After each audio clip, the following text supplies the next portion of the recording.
নমস্কাৰ, মই অন্য এটি ভিডিঅ'লৈ স্বাগতম জনাইছোঁ। আজি ল'ৰাৰ এক্সাম হৈ আছে, স্কুললৈ লৈ আহিছোঁ। এইখন ল'ৰাৰ স্কুল লৈ আহিছোঁ।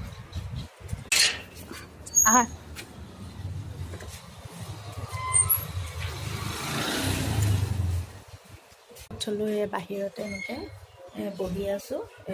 দুৱাৰ বন্ধ নকৰালৈকে মই এনেকৈ বহিয়ে থাকিম। ল'ৰা ছোৱালীবোৰৰ যেতিয়া এক্সাম হয় তেতিয়া মাকসকলৰ বেছি টেনশ্যন হয়, বাপেকসকলৰ ইমান টেনশ্যন নহয় বাৰু। তথাপিও গোটেই বছৰটো তেহেঁতক আমি পঢ়া শুনা কৰা যেতিয়া এক্সাম হলত এক্সাম দিয়াবলৈ লৈ যাওঁ তেতিয়া মোৰ মনটো দুখ লাগি থাকে। পাৰিব নোৱাৰিব বা কিবা এটা পাহৰি যাব নেকি। কিন্তু কাৰণ তেহেঁতৰ বয়সততো আমি খেলা ধূলা কৰি আছিলোঁ, তেহেঁতি এইটো বয়সত যে পঢ়া শুনা কৰিবলৈ গৈছে বা আগবাঢ়িছে, সেইটো কাৰণে ভাল লাগে। কিন্তু তথাপিও মোৰ বেয়া লাগে, মনটো দুখ লাগি থাকে মোৰ। আপোনালোকৰ বাৰু কাৰ তেনেকুৱা হয় জনাবচোন। আজিলৈ মোৰ যদি কথাখিনিত আপোনালোকৰ যদি ভাল লাগিলে তেনেহ'লে কমেণ্ট এটা কৰি জনাব দেই।